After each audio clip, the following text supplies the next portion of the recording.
Hello. Another easy setup day, another day or more night where I'm super sleepy and I'm full of caffeine today just to survive the day. But it's one more time to talk about these two or about all of this. Yeah, this is the good stuff. It's over. Baby Assassins Every Day is over.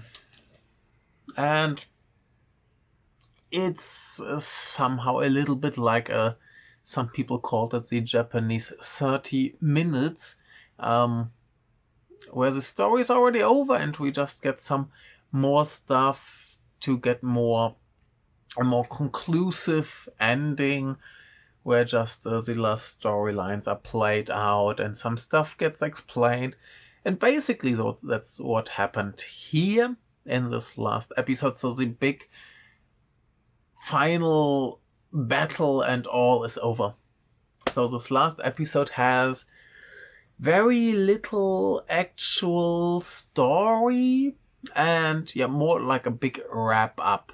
And it's very nice. It does its job quite well. But the big bang is over. They kept some stuff for this one. We'll get to that in a minute. That's a little bit surprising, but I just want to...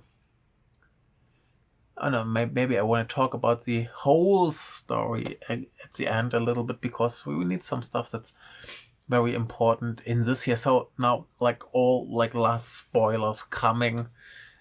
Be careful. It's a wonderful episode if you haven't watched it yet. Why are you watching this? Watch Baby Assassins Every Day, episode 12. The last one. It's great. And basically it starts where episode 11 stopped. We have Mr. Hino who takes all this killing on him and says, hey, I did it, and he killed some more people. And he gets killed by some new super killer who shows up. And then we get a whole bunch of stuff with the girls, and they finally confess their love to each other. Like, it was quite obvious in the last one. I think I said this whole speech where Mahito was like, yeah, this whole body is just there to kill the people who Chisato wants to be gone. Here they just say it straight to each other that they're in love with each other. And it's a really, really, really cute scene, and they roll on the ground and do stuff. Not in that sense, they just, in a very, very good-mannered girl way. And they roll around a little bit, and then we get a call back to the first episode to Mahiro's dream sequence in the first movie after getting rid of all these Kombini guys, where she's like, help me up. And now she finally gets that and has a partner, basically. Then they have a cute little eating scene where they're like, oh yeah, let's talk about the future that has always been very scary, but let's try it. And all the stuff, and that's really, really nice and cute and wonderful. And then we get two more important elements. One, we get Atsuko Maeda's character. I always forget what her name is. I think it's Dolphin, but Iruka? Yeah, I think it's Iruka or something that sounds like Iruka. That I think it's Dolphin.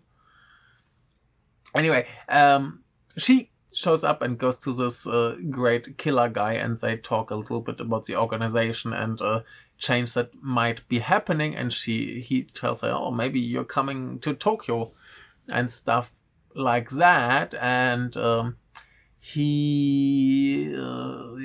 there's a little teasing that he saw the girls and maybe there might be a confrontation. So here, basically, just in the scene, they build a little bit up for a potential sequel, season 2, next movie, whatever. So they're keeping that option open. Yeah, it's not like the whole show is a wonderful wrap up for everything they did before, but they keep the option open to continue. So that's quite obvious. And then we have a conversation with those two and their boss, who basically tells them, yeah, you're going back to normal. This whole thing was a pretty stupid idea, and you feel the best when you just return to your normal life, right? And they're like, yeah, that's true, but... And now comes the big conclusion for their character development, that they say, hey, we don't just want to kill whoever we're told to kill.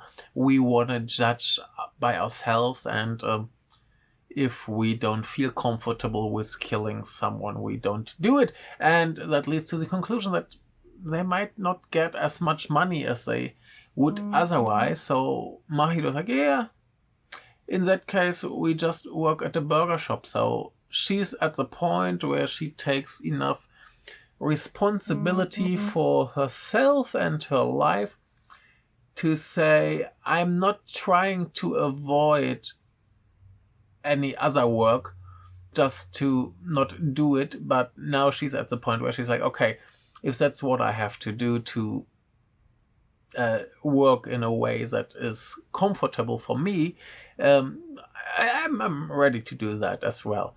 And yeah, so that's a great callback to the first movie, where she just tried everything to not do any other kind of work.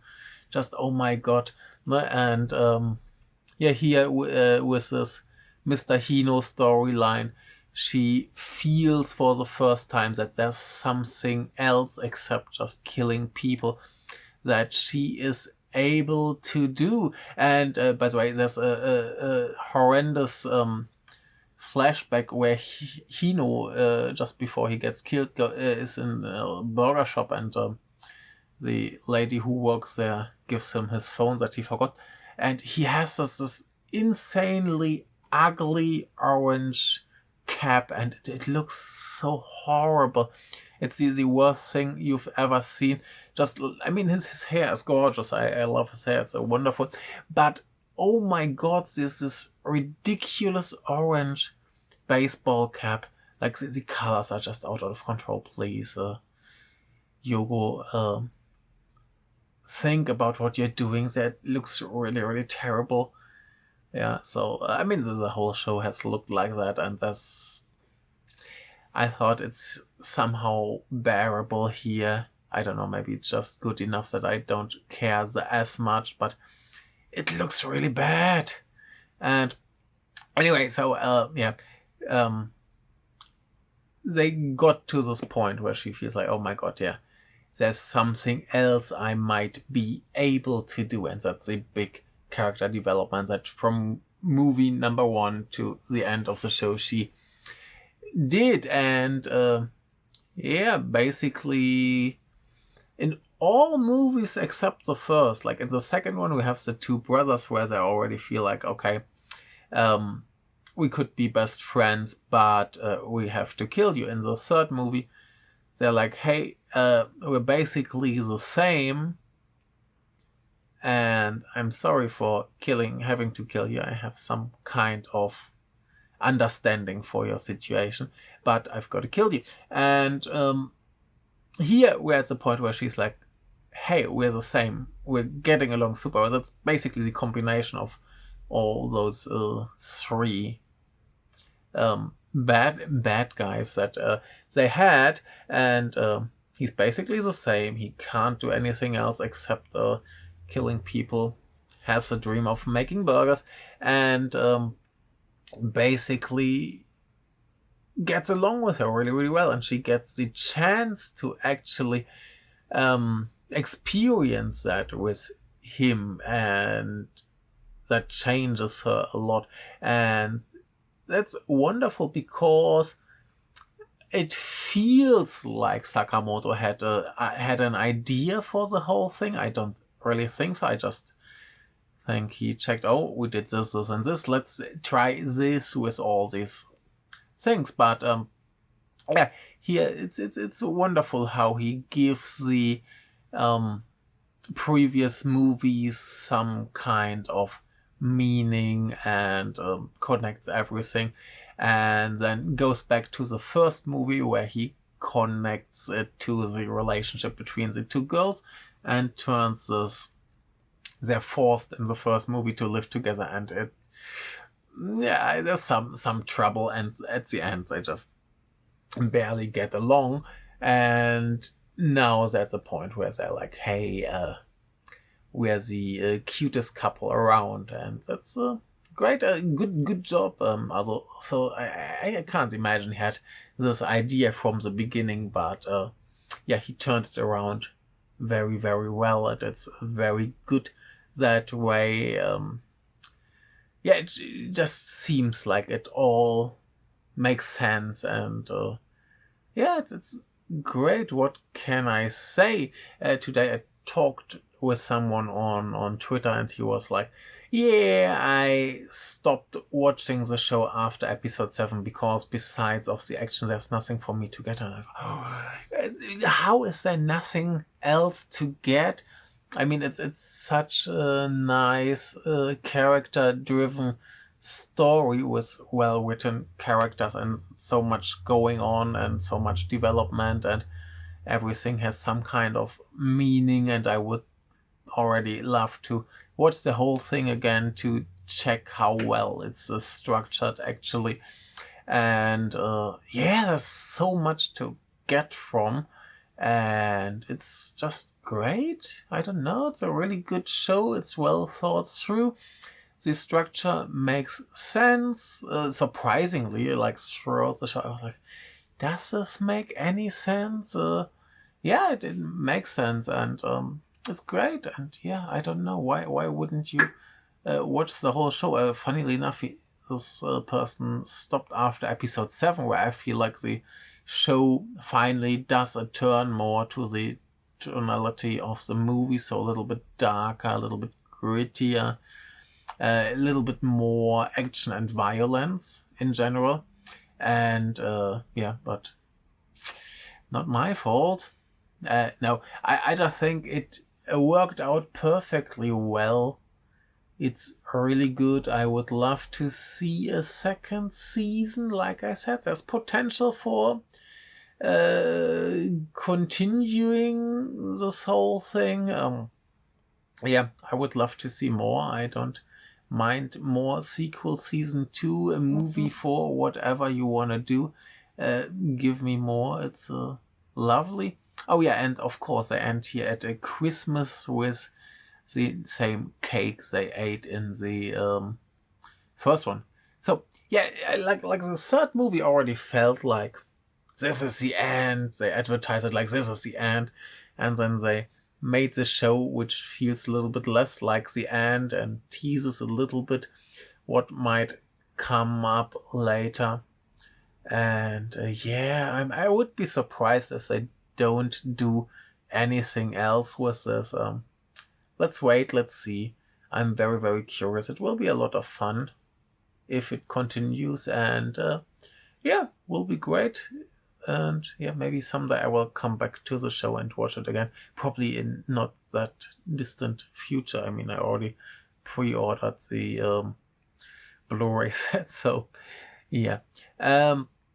funnily enough, just when I finished watching the show, like 1:30 a.m. on Unext, they were, now you can watch Nice Days and the documentary on Unext. Sadly, you have to pay extra for it. Not gonna do that, but they timed that all very interestingly. Like the trailer for the new movie, the Nemuru Baka, which I got the manga. It's over there, but I won't go and get it because then I would have to add it here. But that just came when in the show they stopped doing those eating scenes, which is basically copied in the trailer for that movie. That's funny. I think for the Blu-ray announcement. Was there some funny coincidence as well? I'm not sure, but yeah, just with the end. Oh, here is suddenly movie number 3 and the documentary if you want more. So I am pretty sure they all timed that perfectly well. And yeah, I'm pretty sure there was something when the announcement for the thingy happened, for the Blu-ray box. But yeah, it's just a really good show. And if you are watching this video and haven't seen any of the show, you must be crazy. But thank you anyway. I'm very happy. By the way, we're now at 52 subscribers, I think. Thank you very much. I wanted to do like a little special, but I didn't really have the time, so I haven't done that yet. Maybe I will do it later. If there's anyone who has any suggestions what you might want to see for such a video, comments and stuff. Yeah, anyway, thanks for subscribing and commenting and liking and stuff. I'm very happy to see it. I don't like the people who say that in every video, do that. Nah, I don't like that, but I'm very happy if every time I see a like or a subscriber or something, I'm very, very happy. Thank you very much. Thank you for your time. We will do more and other videos. I guess I will feel a little bit more free after not having to do this show anymore. I mean, as much fun as it was, I always watched it like 1:30 a.m. no matter whether or not I have to work the next day, and that can't be good. Yeah, I'm happy that is over. I mean, I could just have watched it the next day, and but usually I watched it at 1:30 a.m. and then when I came back from work, I watched the episode again to do the video same way I did it right now. That's why I'm like insanely tired and sleepy, and I had too much coffee and stuff today, and I will now go to bed. Thank you very much. Have a lovely time, and see you whenever we talk about other things. And don't forget, here this beast is the goat, even though it's not a goat, but it's very, very cute, so like me. Thank you, see you, bye.